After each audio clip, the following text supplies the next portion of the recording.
Hello and welcome to Stretford Paddock. This is the Paddock Podcast. I'm joined by Motty as always. How are you? Yeah, I'm good, man. And we're joined by the very special guest back. Well, it's been a while actually since we've had you on at least. Laurie Whitwell, how are you? I'm good, thank you. I like to keep things fresh for you guys. We've got lots to talk about. There's loads to talk about, and we're going to be going through some of the stuff that you wrote in these two articles in particular at the end of last week and over the weekend about Man United's season, Ten Hag generally, and some of the carnage and dysfunction at Manchester United that we've seen this season. And I think I sort of look forward to I don't know if you do it every season, I remember the Rangnick one in particular, and then this one, your kind of end of season catalogue where you sort of go through usually somewhere in the region of a dozen things that have happened at United in immense detail, and genuinely they're brilliant, so massive credit and props for just the way they're written, the depth, the sources and all the stuff that goes into that, but just also the content of what's in there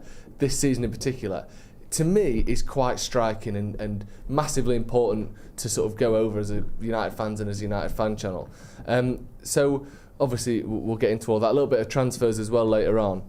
But I think I'd like to start with this article, and you've detailed a hell of a lot of things that happened last season, and the things that sort of eventually led to Erik Ten Hag staying at Manchester United. And get your thoughts in the comments as well. We'll be getting to those, get your questions in. But first of all, this sort of idea of a power struggle and player tensions at United. Obviously, you mentioned about Cristiano Ronaldo being one of the key factors. This would have been the season before last, obviously, and about how he didn't really buy in to what Ten Hag was doing. Also mentioned that Casemiro and Varane became dissenting voices in the dressing room, when from the outside looking in, we all assumed that they would be two of the cheerleaders for Varane. You know, these are these sort of high stature, high price, high value players who are coming to win things, and actually it turns out that they were some of the ones who were least likely to buy into his tactics. What was going on there? I think, well, so on your first point, Joe, if I can, so I don't do it every year, but I kind of feel like if there's enough things that have happened in a season, it's justifiable to then do a big piece that kind of tries to encapsulate it. I'm sure there's people that will say you've read that situation wrong, or you've been unfair there, you let that person off maybe, and certainly some of the comments have suggested so. But I feel like there's enough turbulence at United to justify a piece like that. And in terms of, Casemiro and Varane, that was probably the one thing that I thought, I think you can see it a little bit looking on from the outside, because these guys have won multiple trophies at Real Madrid, the biggest trophies, so they will have in their own minds how to win and the best way to do so. So, and I'm not saying that they were against Ten Hag in the sense of we're going to do everything opposite to you, but they had their own strong opinions, and they voiced preference for Carlo Ancelotti's style, Zinedine Zidane's style. So these guys are, I don't know how you'd perhaps, light touch managers maybe, so in terms of tactical stuff, but also in terms of workload. So I think they had greater agency for how much they did in training, for example, and also during the matches than they had then under Erik Ten Hag. Now, the kind of response to these guys saying this kind of stuff was Real Madrid is a different club to Manchester United, La Liga is a different league to the Premier League. We can rest you against the likes of Cadiz, when you're playing for Real Madrid, but we can't against Luton, for example, because how close were the two games against Luton this season. So I don't think it was ever a case of outright sort of arguments or rows, but clearly there was some issues that kind of lingered, because Ten Hag tried to drop Varane at the start of the season, and then he's come back, and I don't think you can doubt their commitment to wanting to try and play for Manchester United in the way that they see is best fit. And we saw Varane have a brilliant game against Man City in the FA Cup final, because it was a style of play I think that suited him, that penalty box defending, getting his head on things, reading the game really well. When it's a kind of open game with a high line like Ten Hag would ideally like to play, it becomes more difficult for him. Do you think that, obviously we'll get your thoughts as well, Jay, but do you think that, obviously Ten Hag didn't sign Varane, so issues that may arise there aren't necessarily of his doing, and the character of Varane, like you said, whenever he's on the pitch, he looks like he's trying his best, and he put in some great performances and very few poor performances. But when it comes to Casemiro, Ten Hag signed him. Ten Hag also saw him put in a lot more bad performances than Varane did, for instance. Was he surprised by that, do you think? Do they not sit with players and say, here's how we're going to play, what do you make to the sound of that? Like, why do you think this happened, and how did Casemiro go from being someone that, on the pitch was so supreme in the first season to almost kind of a point of ridicule in the second season. It's crazy. I mean, and you can maybe look at different reasons for that. He has to look at himself as a player. You can also question Erik Ten Hag. Like, was he playing him in the right way? Was he asking him to do too much? Should he have adapted sooner? There were certainly people that were advocating for that, a more pragmatic style as the season was going on.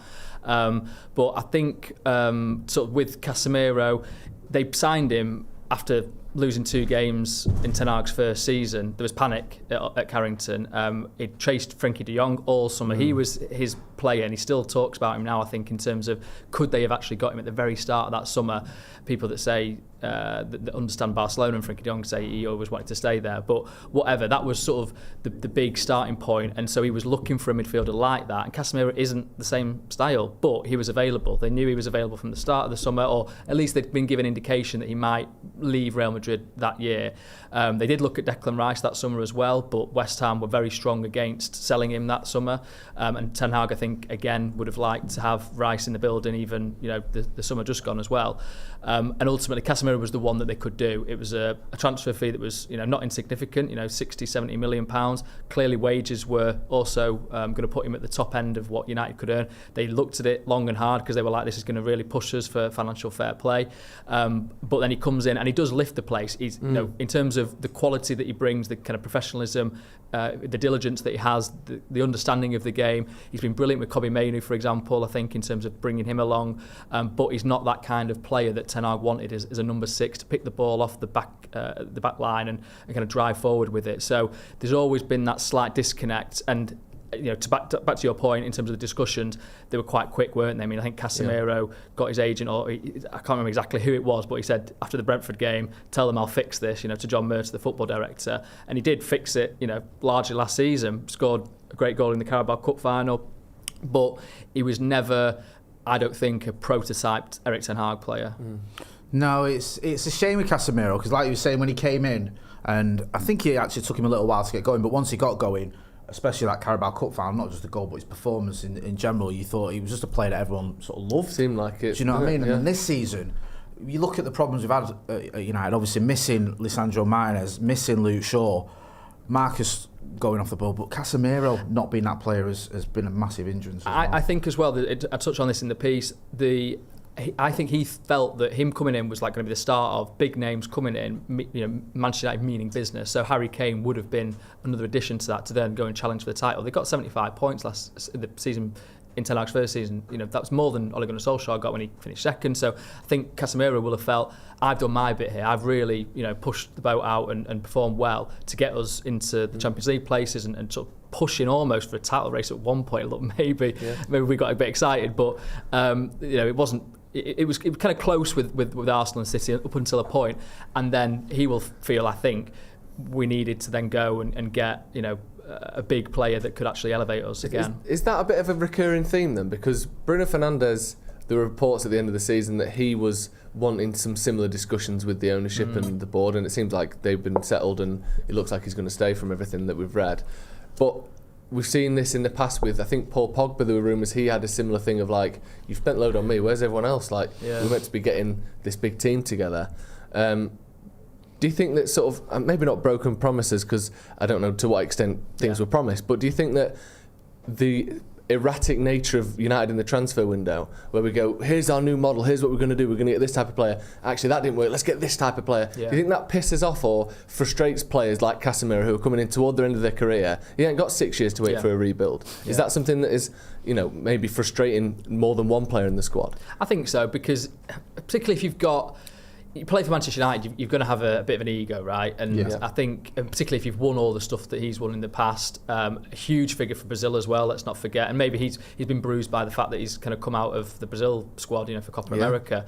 But I think that's a natural human instinct, right? If you've got that drive to win and succeed, you want to be supported by other players that you feel, okay, we're building a bit of an army here, to go against other teams. So if you feel that maybe that isn't actually then shown in the business, then maybe that does have a slight psychological effect.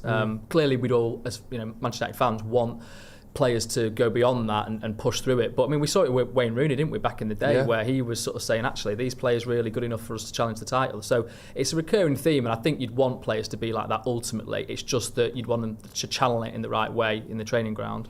I did feel a little bit sorry for Ten Hag when I was reading your piece, because I get there's mistakes, and I get finishing 8th, and the amount of losses we had, especially some of those home losses, was unacceptable, and the amount of shots we're conceding. But when you hear things like that, and you're saying about Varane and Casemiro saying to teammates that Ancelotti and Zidane did things differently, and you feel like, you know, the Sancho situation, which I know you're going to get to, the Ronaldo situation, the injuries, and the fact that he's come into this team and he's sort of been told, you know, you've got to turn things around here, because after Rangnick it was a disaster, and that first good season, and then you see these senior players, especially ones you brought in, undermining you a little bit. I don't know, I did feel a bit sorry for him, to be honest with you. When you were going through it and writing it and doing all this research and speaking to all these people, did you feel like yourself, or was you a bit more sort of objective of it all? Yeah, I don't think I feel sorry for him, because he's a strong character. You know, we can all see that from the press conferences and then the stories that you hear, you know, in terms of how he interacts with players. And I think maybe that's where he has to look at himself a little bit, because I feel like maybe there's moments where players have felt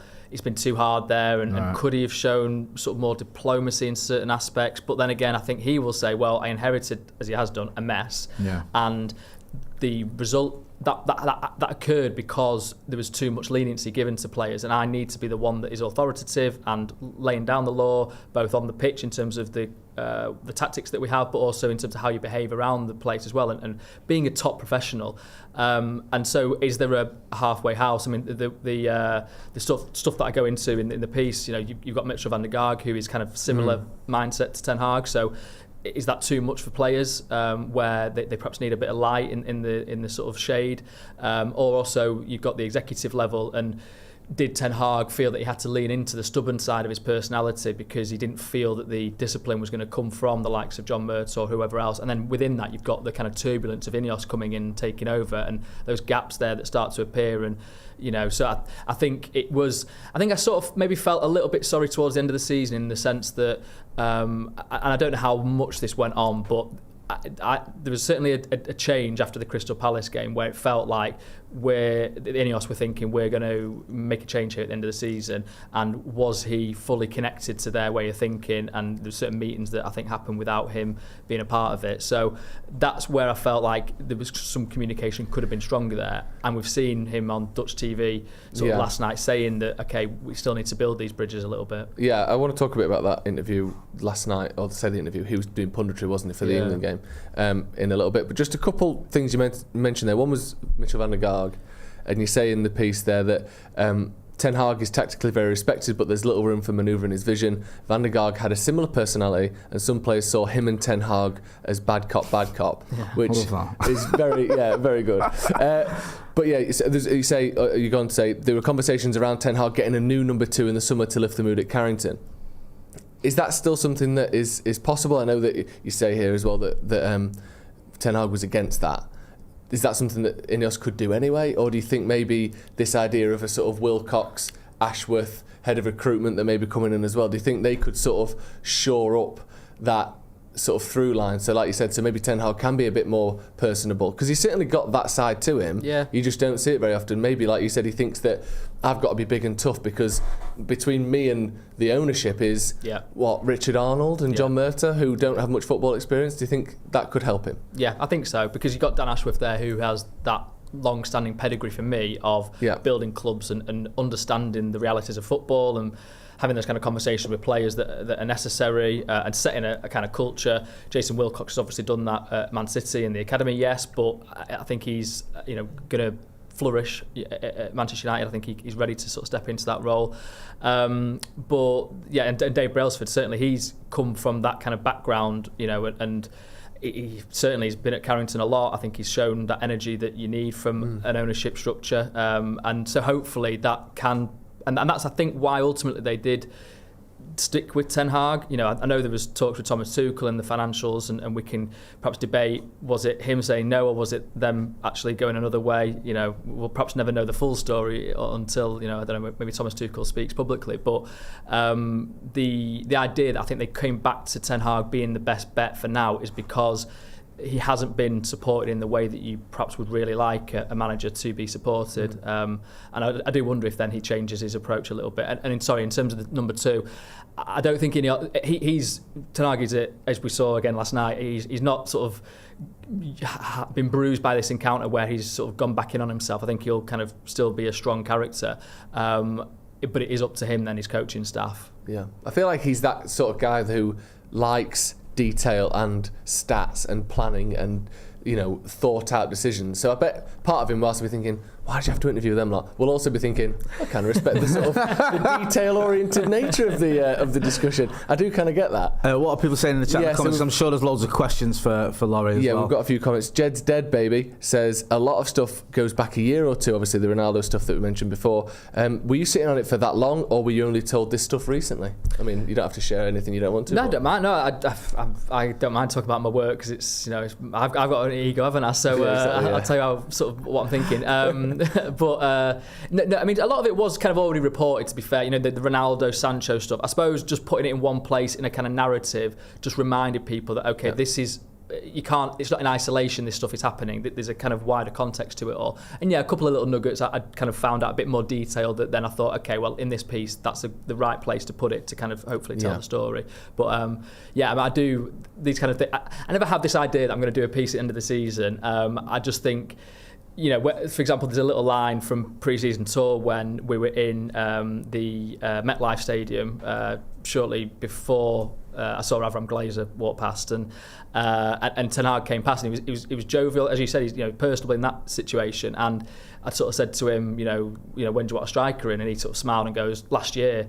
And I sort of thought that was quite interesting, sort of telling, quite a little comment. Obviously, Højlund joined a couple of weeks later, but that in my mind, I was thinking, okay. Is that off the record? Is that on the record? I think, but in this context, I feel like it's a fair enough thing to then report and tell people about. Yeah, I love that, and we've got a couple more. I want to get into more in a little bit as well about that side of Ten Hag, where it's like people's like, why don't he want another striker? Why does he think Martial's good enough? Well, he obviously doesn't. There's so many things that we see, and we extrapolate that Ten Hag must be his perfect plan for Man United, and then actually, like I said, we'll get into some of the tactics in particular. They aren't exactly what he wants, and he doesn't see this thing we all see. Yeah. He wanted a striker. He wanted the defenders to play a higher line, but sometimes it doesn't happen. Yeah. We've got a couple more questions. Ajmal says, what was the role of Caroline McAteer? What's her impact on the club, representing so many players which had issues with the club and manager? Just as a bit of background on that, that Caroline is the name of a sort of PR. Person, very very long. Yeah, she's had a long career in the game. Yeah. David Beckham, I think she represented to begin with. So yeah, she's been in the industry for a long time. Yeah. And what role is it that she's having? And it does seem to be, who is it that she was representing? Isn't it like sort of Sancho, Ronaldo? Yeah. Rashford now, which is the main part of the piece. Mason Mount, and Varane as well. And Varane. So it's only a small thing. It's not a major talking point really, but I felt like it should be included in the piece just because I was being told by people connected to United that it was something that was being discussed, and Rashford taking her on as a PR. I think he wanted someone in the media that was a strong advocate for him, because obviously he does get a lot of attention, a lot of abuse at times, and I think that's absolutely within a player's right to do so. But the result of that internally at United was a little bit of maybe a raised eyebrow, shall we say, because obviously you had that kind of issue between some of our other clients and Ten Hag. Yeah. Do you ever get much pushback when you write something like this? I think I asked you this about when you wrote about Mercer and what had gone on there from the club, or anyone at the club going, hang on a minute. Have you had anything like that where they've gone? Yeah. And obviously it's always a bit of a risk, isn't it? Because you think, right, how, I feel like I'm trying to be as truthful as possible, and also as fair as possible, because I might be told something by one person that then I check out and somebody else has a different interpretation of it, and I kind of have to try and judge who do I believe really. And the club always push back on. But the thing is, I like to go to the club in advance and give them a right reply on the kind of sharper points, and as many people that I mention as well in the piece. So and then I guess I sort of make a judgment when they come back and see how strong it is, or see how I think it fits into the wider picture that I'm trying to paint. I think that judgment is one of the things that sets apart some journalists and reporters from other journalists and reporters, because a lot of people have got good sources at times, but being able to sift through when someone's telling you something for one reason or another reason, that judgment is crucial, really, isn't it? It's the hardest part of journalism. It's got to be. Yeah. Because like, you've got an agent telling you one thing because he wants, or they want their player to be worth a bit more because they're going to another club. You've got the club trying to defend themselves. You've got the player trying to defend. Like, how do you work that out? Do you speak to other journalists? I know you've been doing it for a long time. So do you just trust yourself exclusively, or what's your best way of working through that? Because, sorry, I know a lot of journalists all of whom have very good intentions, but sometimes will get things wrong, or get things wrong more often than others, even though they weren't trying to make something up or lie. Yeah. How do you work out that? And typically, I mean, almost always stay on the side of, oh, Laurie got that right. I'm very lucky. I do want to say, every journalist that I know speaks to people, has connections, and tries to tell the truth. I obviously try and do that to my best abilities, and it is a tough thing to get stories. So I would never kind of slag off anybody that gets a story wrong or it's not quite right. I've got stories wrong in the past. I remember, this is maybe going a bit off piece, but back in the day when I was working at the Daily Mail, Alan Irving was manager. I don't know if this is ringing any bells.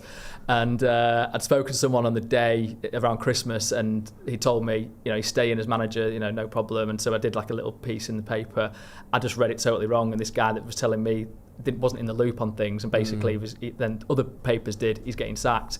So I learnt a lesson there to check and figure out, is this person that's telling me something actually in the loop? And so at The Athletic, I'm very lucky in that I've got colleagues that have got good connections as well. I talk to my colleagues and sort of trying to figure out, why would this person maybe be telling me this, and we don't reveal our sources to each other, but you kind of just have a sense of maybe the kind of general narrative that's being told. And again, we're lucky in the sense that this piece that I've written, I've not been under pressure to write anything for weeks and months really. I'm on paternity leave technically, so thanks for being here, by the way. Yeah, we appreciate it. But obviously this was sort of such a major story that I felt like, and I had sort of information that I felt like I wanted to share.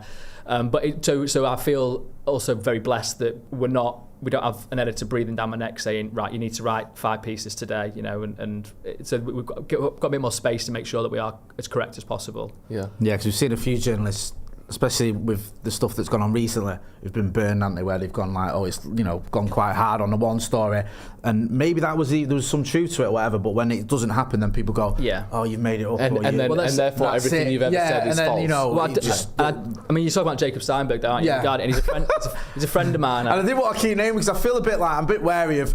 He comes up a lot, especially on socials, and I'm a bit like, I don't want to turn this into Jacob Steinberg TV, but he's a good example of someone who ran a story, and I don't know the guy, but I'm guessing he didn't just make it up. No, he's a very good journalist, and we heard the same things. We were close to maybe writing a similar version of a story at some point, and ultimately we thought, no, like I said, we checked it, and we were told the final call hadn't been made, but I think Jacob.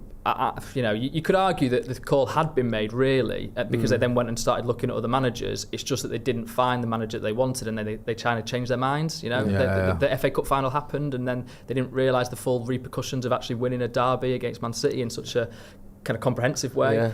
So I'm going to stick up for Jacob there. I get that, because I'm getting a bit like, it's a bit like Phil Jones, isn't it, where it's just everyone's hammering him all the time, and you just think, all right, we get it. He got that one wrong, but enough. There's loads to talk about. Sorry to just keep peppering you with questions. I like it. Love seeing you guys. Yeah, me too. Sancho, we've got obviously one hell of a situation here that, I mean, I guess Ronaldo almost got to a similar point but left much quicker. So we didn't have this extended period, which is essentially the best part of 2 years now out of Ten Hag's favour. And I know that he dipped back in and then he's gone again, but we saw that extended break in Ten Hag's first season. He comes back, then the second season starts, and almost instantly things collapse, basically, between the two of them. You mentioned in your article about Ten Hag attempted to explain his point to Sancho about him training more harder and working a bit harder, that he mentioned after the Arsenal game, and attempted to schedule a summit a few days later, which was expected. Sancho would apologise privately face to face. This did not happen. It still hasn't happened by the sound of things. There was also, you mentioned in that article about earlier last season, or maybe even the first season after that Brentford game when United lost early on in the season, Sancho saying something to the effect of, you've signed the wrong player if you think I'm a right winger. What's going on there? What's going on? Because just bizarre. Also, Ten Hag didn't sign him. Yeah. He's already been here for a year at this point. So Sancho is 12 months into his United career, still doesn't have a position, still is being played out of position as he sees it.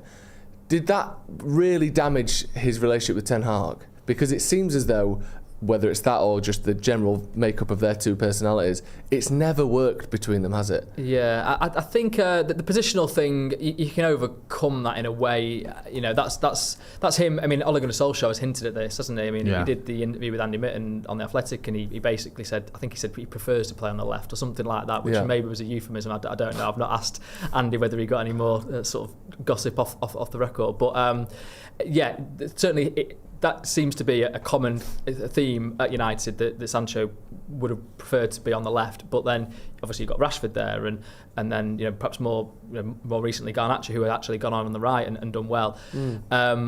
So who do you blame there, or who do you ask the question of? I mean, he played on the right wing for Dortmund when United had signed him. The difference there, I suppose, was he had an attacking full-back that he could really link play with. And he's played on the right wing for Dortmund this season as they got to the Champions League final. That game against PSG, wasn't it? The first leg, it was exceptional. Yeah. It was on the right wing, tearing their left back apart. You almost think, I mean, I don't know, like, is he kind of making a point, that he can do it if you give him the faith? Has it got to such a degree with him and Ten Hag that he doesn't mind playing on the right for Dortmund because it sort of shows up maybe what Ten Hag couldn't get him to do. There's certainly people at United that feel that whole situation could have been handled differently by Ten Hag. Yeah. I'm pretty sure Ten Hag is sort of is certain in his mind that he did everything he could to try and resolve it, and ultimately you have a player there that went on social media and basically called him a liar, and accused him of double standards. That's one thing that I don't know. Has he been more lenient to other players who haven't done the same thing as Sancho? I don't know, you'd have to ask players at the actual, you'd have to see the training sessions, I guess. But I think definitely the sense is that Ten Hag feels that Sancho is a brilliant player, incredible technical ability, but doesn't have that kind of drive to be the absolute best that he can be, and that's what frustrates him. Just quickly, sorry, Jake, before you go, there's one bit that I absolutely love the way you wrote it. It feels like the start of a Netflix documentary about some sort of like terrible disaster that happened. The way you said about, because we were talking about Sancho wanting to play, he bought the wrong player because his preference was to play on the left, and he said, this guided Ten Hag's decision to go for a player in that position in the remaining days of the transfer market. Ultimately, Antony. Like, no! Oh, yeah, you can hear the haunting music coming in there, and then it drops. And then you just see Freddie Krueger there playing right wing for Man United. Like, ultimately, Antony. Dun, dun, dun. But do you think that, just on that, obviously, messing about, but do you think that is literally what led to Antony? Like, and the fact, less specifics on him because I think he gets enough stick, as Jay's mentioned with other people already, but about the fee that we paid, was that sparked by the desperation over that right hand side area, partly because of the Sancho situation? I think so, because he could have had, there was also a striker, Cody Gakpo, they were looking at, but Gakpo prefers to play on the left if he's not playing up top, and again we had enough options, United had enough options on the left. So I think Antony was one that they'd looked at the start of the summer, and it was going to be, I think, him or Lisandro Martinez. Ten Hag needed Martinez in, he felt like a centre-back was the more important role, and I think even at that point maybe it was like 60 million that was a kind of fee roughly agreed with Antony. So then you get to after panic sets in and it goes up to 86, and Ajax knew they had United by the balls basically. Edwin van der Sar spoke to us when we were in Amsterdam, and he said we kind of challenged them to go as high as possible, which I still I just find remarkable. That's really great, we challenged them. Go on then, I dare you. Like on the night out. Yeah, go on then. But you can't go to 86. Watch us then. I bet you can't lick that electricity pile on there. I bet I can. Watch. I bet you don't pay 90 million for Antony. I bet I dare. Now it's looking stupid, Edwin. Hey. Oh my God. We made everyone sound like a knobhead. Loads of people were putting two and two together and maybe coming up with something wrong here. When it came to the whole Antony and Sancho thing, with Sancho sort of talking about double standards. Was there anything in that I don't you know. found? Yeah, I can imagine. I've heard the same. I've heard the same stories. Yeah, and maybe I think you look back, don't you? And Antony was in the team quite a lot at that stage. Yeah. So maybe that's what he was getting at. Anthony Marshall was maybe another one as well that you sort of thought, is he really doing everything in training that he could be? But yeah, I mean, obviously it's kind of soured between Antony and Ten Hag as well, where he's kind of shown disobedience, I don't know what the right word is, to Ten Hag's instructions to play left back and very publicly, and Ten Hag reprimanded him for that. Yeah, there was 2-1. There was the one against Liverpool in the FA Cup where people sort of laughed that off because we won, and it kind of looked funny. It became and a meme. Scored as well. Yeah, so. and him doing all that. Yeah. But then there was one against Arsenal and he's whispering to Gabriel Jesus, I think. And people, I personally was a bit annoyed at that because I thought, you're obviously chatting to your international teammate about the manager, and it just doesn't look great. Yeah. Do you know what I mean? Especially from a player in Antony that's underperforming as well. It's like, how can we possibly asking him to move into a position he's not familiar with when he's not really doing the business as well? Yeah, that left a bit of a sour taste in the mouth. And so that's one that you can put on Ten Hag. He knew what he was getting when he signed Antony, really. So you've got to ask questions there. I think he was still on the United's list, so it was a kind of joint recruitment decision as well as the manager. But ultimately, Ten Hag, I don't think if Ten Hag wasn't manager, I don't think Antony would be at Manchester United. Yeah, it's just been a bit of a disaster. That. And what are the comments saying about everything? I want to talk about tactics as well in just a second. From EK or E Kensai says, "Hi guys, bad cops. Why does Steve McLaren and Darren Fletcher not get brought up as counterweights?" Which you do bring up Steve McLaren in particular on that. Does that not suit the narrative? I don't know what the narrative is, but you do mention Steve McLaren in the article, don't you? And Benny McCarthy is a very happy character around the place, and I think he spoke about Jadon Sancho, didn't he, in the interview in the South radio Africa, station? Yeah. So I think that's the idea. I think Ten Hag tried to create a coaching setup that it has got a blend of personalities. Now, is that working in total harmony to produce the best results for United? I think that is what INEOS are now sort of debating, and maybe in these talks with Ten Hag, that's what they're going to ultimately come to discuss once his contract is sorted. There's definitely characters there that try and lift the mood for sure. It's just that Van der Gaag he runs all the sessions, and he sets a lot of the logistics for sort of travel and things like that. He's not booking the flights, but he kind of is.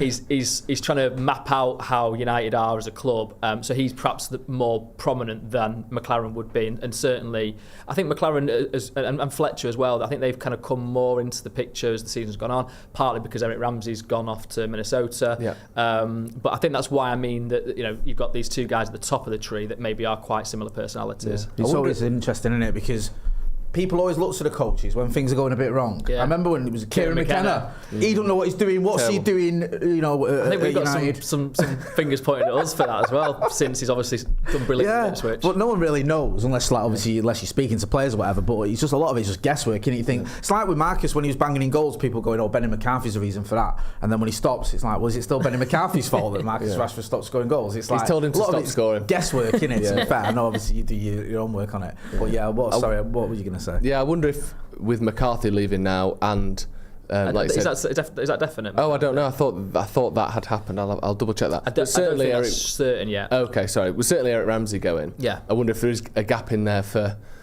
maybe a sort of Noel Edmonds type who can be Mr. Blobby. Mr. Blobby. That's what United need. That's what Noel Edmonds someone type just figures making decisions with our football club. Being told tactics is too difficult, so maybe we just need someone in a nice Christmas jumper coming in, an Ainsley Harriott, and Noel playing Edmonds. pranks and that. What's he like? Yeah. He's in my boots. I feel sorry for whoever comes in now. You're going to just be like, he's just here for the jokes, isn't he? Exactly. Yeah. United some guy that studied all his life for his coaching badges. Yeah, exactly. He's got the opportunity of a lifetime. Roy Chubby Brown's got the coaching job. Oh my God. Right, go on. Tactics. Something that Ten Hag has been criticised for all season. He don't know what he's on about. It's clueless. We saw Jamie Carragher sort of doing that big piece on Monday Night Football that everyone, it kind of encapsulated what people have been saying on social media, in the press, about how United had this huge gap in midfield that was exposing the likes of Casemiro and Mainu and Amrabat between the defence and the strikers when we're trying to press. You mentioned in the article about how obviously Ten Hag's job is to get his message across, and he clearly wasn't doing that very well. But it did seem as though that message was there. You say about he started to instruct for a higher starting point so that his team could squeeze play in the final third and win the ball and counter quickly. It was the blueprint also mapped out by the United hierarchy. But the personnel at his disposal, especially with Martinez injured for the vast majority of the campaign, were ill-equipped for that style and would often drop deeper than Ten Hag intended, leaving that big space. You also say about is the time against Liverpool where the defenders were dropping off and Ten Hag was like, right, stop there, and they kept going and he slaps his hands together because he's infuriated. I only saw that because I was in the South Stand as a fan that day, like watching it, and I could see it happening. So I thought that's crystallises what I've been thinking and what I've heard from people, So do you think then that, you know, Ten Hag getting all these questions and he got it directly to his face about, have you seen this Jamie Carragher video? He sort of defended his tactics without saying, I'm telling these guys this. But do you think in his head he's thinking, why having a go at me? I want them to do that, but they won't do it. What do you think the line was there? It's tough as well, because I think when he first came in, he did say a few things publicly that probably, you know, pissed off a few players. You know, because they will want a manager that absolutely defends them in every scenario, really. And maybe it's a bit of a myth about Sir Alex Ferguson doing that, because, you know, I'm sure he did, you know, call out players in public at different moments. But ultimately, you want, really, I think a group of players want a manager that they feel is on their side and backing them. And maybe there had been certain moments in his first season where it felt like he's blaming us for, you know, not following the rules, and actually we don't really quite understand the rules, and you know, there needs to be more than just you telling us and us, you know, doing it. So I think he did change a little bit last season. I think he tried to defend his players publicly, because then the mood, if you then start going at players in public, then the mood just deteriorates even more. So, but yeah, he can't come out and say, can he, publicly, this is what I'm telling the players to do. I think he's given hints at different moments, but and maybe you can also criticise him for not adjusting earlier. I do think he kind of compromised. I think you said this yesterday, didn't you? The Liverpool game, you know, he obviously told De Gea to kick longer in his third game, and that was one compromise, for example. So when he gets a chance, he brings Andre Onana in, and it hasn't really, that hasn't quite worked, has it? Because you've got Martinez and Shaw being out for so long. So our two best ball-playing defenders by a mile. So even this idea of developing the team like that hasn't worked. So I think he's perhaps been a bit reluctant to compromise again, because he's like, well, I need to stamp something of my philosophy here, otherwise I'm just going to get lost. Clearly, as the season then went on and the situation got pretty fraught after the Palace game, he did adjust and he brought another midfielder in. It does feel like this thing of him having to compromise all the time. I know injuries is, you know, you can't blame the recruitment for injuries necessarily. Well, that's a question that they're going to ask, though, in terms of are you doing enough scrutiny of these players and their sort of physiology, I suppose. Yeah, okay. Well, assuming that, you know, Mason Mount, they didn't expect him to be out all season, and Luke Shaw and Martinez in particular, not Luke Shaw, you know, you can't really blame the recruitment or all of it on that. Yeah. But I do think at times you can blame the recruitment or the emphasis on getting players that either he knows or not having a clear vision for the future on the sort of players that don't allow us to ever get to his vision. We've seen multiple managers, I think, where we've never got to their version of their team. Jose was close, and then he wanted, you know, there's a whole list of players that he supposedly wanted and didn't get, but he didn't get them. So you never fully see Jose's vision. You never fully see Ole's vision. You never fully see Ten Hag's vision. And we're all sat here because we want immediate results, which is fair enough because we're fans, saying, you've got to compromise. But when does he get to have his team? Because if you don't compromise, you get sacked. If you do compromise, you're weak. And if you lose games, you're gone. So it's almost like at some point he needs help from above of a team that can do what he wants rather than constantly having to compromise. Do you get a gist, Laurie, of sort of how much patience INEOS have got with this guy? Do you get? Well, it felt like the patience had run out, didn't it, really? Because I know you said something earlier that you sort of said, for now. You said they're sticking with him for now. And I do feel like, just as a fan looking at it, it does feel a bit like that, because I know they're spinning it as well. We looked at everyone, we looked at Tuchel, we looked at, and you're the best. But there is a part of, well, if you're completely happy with the manager, you don't go looking at others. You know, Joe and Fergie's very, we didn't go and look at Howard Kendall or whatever, or whoever. Although you might say that, you know, progressive teams with a continental structure that they're trying to, you know, the football director and the sporting director, they should have a list of potential candidates to take over, you know, at some point in the future. So, and they maybe saw this as their opportunity to go and actually meet these guys face to face and get a real understanding of them. But I take your point. It's that's why the new contract is important, because I think the the sense that Ten Hag has been undermined, and maybe it felt like a bit of a, an interim manager, in the same way that Ralph Rangnick was, and the same way that the players didn't really, by the end of that season, it just totally fragmented, didn't it? So that's why I think the new contract is important, because it's a show of support to the manager. Whether the players totally believe it or not, we'll see. But I feel like that's a crucial element to all this. It's weird as well, isn't it? Because at the minute, Omar Brada was still waiting for him to get his feet under the desk. Dan Ashworth, what's going on? He's still on gardening leave. Yeah. So these guys have got to come in and work with this manager. So you're still waiting to see how that's going to pan out, because I know you can have discussions and everything, but they've not worked together Yeah. yet. And that's still got to find time. They've still got to build that trust. I mean, to your point, Joe, about previous managers, when do they get their version? There was nobody at the club. Because Fergie was, sporting director and manager. Once he left, there was nobody at the club that had a vision themselves. It was all like, okay, you're the manager, go on, you let us know what you want, and then we'll try and get the players, and maybe we'll say no because actually they're too old, or they don't fit, they're too expensive or whatever.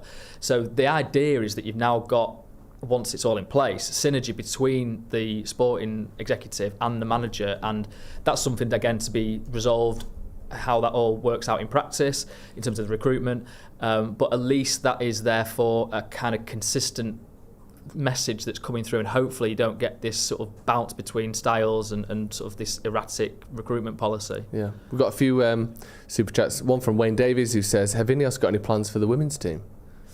Not heard so much about the women's team. I mean, they obviously do want to continue that. I think it's obviously sort of John Murtagh was the one that sort of brought that to life after they sort of restarted in 2018. I think Andy Boyle, who's his deputy football director, who's got a more prominent role actually now that John Murtagh's gone, I think he might be the one tasked with sort of looking over that. But yeah, it's an aspect that we need to sort of scrutinise a bit more, because we haven't heard that much from it. No, it's all been focused on the men's stuff so far, hasn't it? Akash says, how likely is it that Ten Hag doesn't agree a new contract? I think they will, because they've put it out there now, and it would look very strange to not follow through on that. But as you said yesterday, they've got stuff to discuss. Obviously, length of it, financials, any particular clauses that might want to be in a new contract. But I think ultimately they will, provide an agreement, because the alternative is more chaos. We're going to talk about transfers in just a second, but before that, make sure you hit like on the video. And also, all of our podcasts are available on Spotify, on Apple, wherever you get your podcasts. So if you want to listen back to any, or you can't catch the YouTube version, everything is available where you would get all of your other podcasts, so make sure you check us out on there. A few more super chats before we get into transfers quickly. Rune says, what's Laurie's hair gel product? Always so fancy. Yeah, he's good at a good head of hair there. It's like Stephen Howson, that. Yeah, he's got a great... 60 is very thick. Yeah, I think he's naturally got... thick. I sort of amp mine up with products. Okay. As, cobwebs. It's actually not washing it is not a bad shout for a couple of days. Right, but, okay. No, I've got like a powder, I think it's called Gorilla or something, and then Schwarzkopf glued. Glued. The yellow I know the one. hairspray. Yeah, not really. No. To be honest with you, Laurie, You do it to keep your makeup on. no, I don't really know that hairspray. Okay, fair enough. Andrew A says, why did we let Reguilon go when we had no other left back? Because they thought that Malacia and Shaw were going to come back, so they thought that they'd have two full backs, and then you just have Reguilon sort of kicking his heels, basically. But yeah, obviously in hindsight, that works out well, doesn't it? Raf says, so Ten Hag can't play a high line because players aren't listening, yet Solskjaer played a high line for 2 years.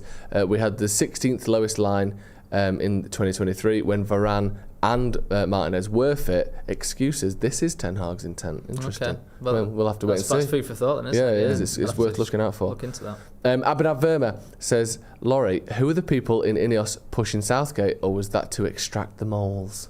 Oh, okay. Like that. It's a very direct question there. I don't think it just kind of amuses sometimes that what people's perceptions of like where stories have come from, or stopping leaks and things like that. It's just sometimes it's just people talking and maybe they slightly revealed too much or not, and I don't know. I mean, to be honest, The Southgate thing, I've heard myself. Clearly he's got a long-standing relationship with Sir Dave Brailsford from their Leaders Summit that they, sort of were part of the origin sort of years ago. But there's lots of managers like that. There's Roberto Martinez, Thomas Frank. So obviously these, they interviewed Thomas Frank, and I think they spoke to Roberto Martinez as well. But they, the Southgate thing never really fitted for this summer because the Euros are just such a big thing. That's phrasing of that. It makes me worried because he might leave after the Euros, and maybe Ten Hag's lead won't be very long next season if he starts underperforming. Yeah, possibly, but I don't know. I've also been told that there wasn't anything substantial in it, So you sort of have to take what people say at face value. Again, we'll see in time. I would be, given the fact that I think INEOS did read the room a little bit on the fans after the FA Cup final. You can't. Whilst you can't be beholden to the fans, I think you do have to listen to what they think, and it feels like it would have felt odd to sack this guy that has now got a 75% approval rating, whatever's going on at Carrington and the sort of maybe disharmony and the issues you've got to solve. So would they then, the fan sentiment against Southgate is pretty strong, right? I don't know, we'll have to wait and see on that one. It's probably the one thing that unites all Reds is Southgate's not the one. Whenever we do a poll, keen on it. It's like there's always a little bit of a divide. Like you say there, 75% back in Ten Hag, there's still the quarter that don't, or whatever. But with Southgate, I'm yet like you. I'm yet in my group chats when I chat to people face to face, on socials, in the comments. I've yet to see anyone who thinks, you know what, Southgate could be a good manager for United. No one's feeling it. As in, do you think it's because the England thing, he's always got close, but then it feels like he's not got that edge to win trophies? It's just he hasn't got a very good CV. I personally defend what he's done at England. I think he's done a very good job at England. But as a club manager, it's terrible. He's never managed a top team, and when he did manage Middlesbrough, he didn't do very well. He's done, I think, pretty good for England, but never won a trophy, and he's certainly not been outstanding. He doesn't seem to be tactically adventurous or exciting, and I think it's all the sort of thing that he's got a lot of the same weaknesses and criticisms that people threw at Solskjaer, without the benefit of being a club legend who everyone loves. Like he's had a team relegated, and Solskjaer had won trophies as well in Molde. He's not. I just think it's a bizarre step for United to take. He's not very charismatic as well. I know he handles the press well in terms of the media for England and stuff, and he's got them on board. But he's not somebody who comes across. You go, I'd love to see him in the Old Trafford. And it's a different thing, isn't it, from going from England, where you have to do a press conference, once every. In the autumn it's once every month, and then there's some scrutiny, but Man United is 10 times, and it's every week, 24/7. I think that idea as well, like if you manage England, that's the biggest job in football, and then you can manage United. It's gone, that idea. It went years ago. I don't think you can say that anymore. Look at the post-England careers of managers in the last 20 years. It's not been great, has it? Everyone who's left England has hardly gone on to stun the world in terms of club management. Not so. Let's move on to transfers a little bit, because I don't want to. We could sit here all day, but I don't want you to have to sit here all day. Do you know what I mean? We don't want to keep you forever. Jared Branthwaite seems to be the most advanced transfer so far. Strong reports of a bid somewhere in the region of 35 to 45, depending on add-ons and this, that and the other. Obviously, David Ornstein from The Athletic, your colleague, wrote that bid had been made and would be rejected. I don't think at that time it had been. Is he the main guy for United? Because on the other hand, David Ornstein also reported that United were very keen on Lenny Yoro as well. He's someone there was a genuine interest there, and that we were sort of acting fast to try and maybe hopefully get that done. Where's the priority, and which one of those or both do you think could happen? Well, in terms of positions, centre back is obviously a big priority, just because you've got Varane going. Johnny Evans has done brilliantly this season, but played way more than I think anybody expected. He didn't even expect to play for Man United when he first came in. It was to keep his fitness, wasn't it, with the under-21s. And then you've still got questions maybe about Lindelof, maybe about Maguire, Martinez, his fitness as well. So centre-back clearly is a big thing. Central midfield, as we've discussed, with Casemiro and the kind of profile that Ten Hag ideally would like, and then striker again, as we've sort of discussed, in terms of actually just getting some support for Rasmus Højlund. And I think it's experienced support, really. In terms of those players, Branthwaite, clearly he's done very well for Everton, young player as well. I think that ticks a lot of boxes for what INEOS would like their kind of approach to recruitment to be, but I am told that the finances at United with FFP, with profit and sustainability rules are such that you look.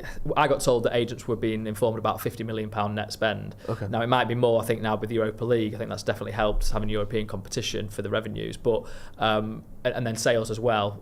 Sancho, Greenwood, Casemiro, maybe. You got a few players that certainly could go. But it just means that the kind of price that Everton are saying for Branthwaite, 70 million, it's just not what United are willing to pay. So, getting into a sort of negotiation with Everton now is I think that's a good sign. They're acting quickly, because I think that was the big question about Ten Hag's position. You need to be hurrying up here because signings need to know who the manager's going to be. Yeah. So now that you've clarified that, now you can start cracking on with recruitment. I do wonder whether they get to a point where they almost not want to walk away, but they're comfortable with walking away, because it shows to people that they are taking a different approach than what has been in the past. Yeah, this is a big PR summer for INEOS as well. Massively, 100%. Like what you've said there. We're not going to bid for Branthwaite just so we can turn our head and walk the other way, but if they have to do that, they're probably relatively keen at some point to show us fans that they're up for that. They're up for walking away if the price is too high and the things aren't the same. Yeah, I think so. And I mean, Yoro as well, clearly a very talented young player. Real Madrid seem to be sniffing around, and usually when they're sniffing around. That's the least attractive phrase in football, isn't it? Real Madrid also interested. Well, he's going there. That's the end of that then. Yeah. That was nice while it lasted. Sorry, is he going to come to us who we've won 3 trophies in the last 7 years, or Real Madrid who win 3 trophies every year? Yeah. And they just if you go to Real Madrid, you will win the Champions League. Like, regardless of how long a contract you sign, you're going to have at least a Champions League on your hands. That's mad, isn't it? What a carrot that is. Yeah. But do you think that United think there's genuine chance of Yoro, or do they sort of follow? I think there is. Yeah. They give. I think they're aware of the landscape of centre backs, and if they can, they're trying to do things clearly. And I think what you want to get to a stage is where United are signing players that are clearly, high calibre, high potential, ahead of other teams, because they've got the connections or they've been sharper to the table than other clubs, and that's what you want to get from the likes of Dan Ashworth, Jason Wilcox. Ultimately in time, because that's what we've seen Liverpool benefit from really well. They've been able to sort of execute deals quickly when they've sensed an opportunity and got it right most of the time. So I think that's what United need to do. Yeah, 100%, because if we can't go out and spend 70, 80, 90 million pound on players who haven't got the money, then we have to start getting some of these younger players in. It is going to be a bit of a longer term thing, which is frustrating, but it's where we're at. Any more? Yes, we've got Laurie go. Yes, we've got a super chat from Jibak who says, being realistic about our summer transfer business, what's the level of expectation for United next season, and what result will keep Ten Hag in his job? Obviously, I'm sure you can't say that exactly, but has he spoken to us about targets for next season, and are they expecting a big push for the top of the table? I don't know exactly what they're spoken about, but I imagine that Champions League is the kind of the baseline, right? Like it always has been, just because of the revenue, because of the ability to be in that competition with the global eyes on you. So you'd think, and I still think that's realistic, because like I say, they got 75 points in that first season, and obviously it's a lot worse this season with 60. But I think it was 8 points off Aston Villa, who finished 4th. Yeah. So if the injuries, they can't be as bad as they were last season. It was the most injuries per day, days lost in the last 10 years for United. So that surely has to be better. Yeah. They had a whole season without a left back, basically. A few games here and there. So. I think that has to be the baseline, really, but then again, it is to do with recruitment. They do need some fresh energy, don't they? And or at least some of these players that hadn't played much to actually play next season. Yeah, definitely. There's a link. I think there's a link in the description. We'll put a link in the chat as well to Laurie's articles, because there's a couple of them in there that have sort of a comprehensive look at what's gone on over the last sort of 2 years, really, at Manchester United. Really good stuff, and always appreciate chatting to you. I'm going to chat to you again in America, aren't we? Hopefully. Yes. LA. Yes, LA. Yeah. Very exciting, isn't it? Hopefully, it was in front of a swimming pool last time, wasn't it? It seems like a requirement, right? Yeah, we can't. It's part of your demands, isn't it? You say, like, I'm going to do an interview. Yeah. Then you've got to be a swimming pool. There has to be a body of water within eyeshot, and if there isn't, Whitwell simply will not be there. That's just how I you just do it. want. Yeah, because that's like twice in it. The one in Thailand as well was in Australia. Oh, yeah, it was, yeah. Was that like lake behind? Yeah, that was, I just realised that. Yeah. Oh wow. Yeah, so we can't. We'll do it in front of the canal. river We'll this do it in time. front of the canal. We'll do it in front of the Irwell. Always a pleasure. Yeah. Thank you very much for coming on. Thanks Laurie. for having me. It's great to pick through that and obviously read through that initially as a United fan as well. And like we said, if anyone who hasn't read that or doesn't read The Athletic generally, make sure you go and check it out because it's, fantastic. Really appreciate every that. time. Right, thank you very much for joining us. This has been the Paddock Podcast. Hit like on the video if you haven't already. That's been Jay Motty. That's been Laurie Whitwell from The Athletic. We'll see you in a bit.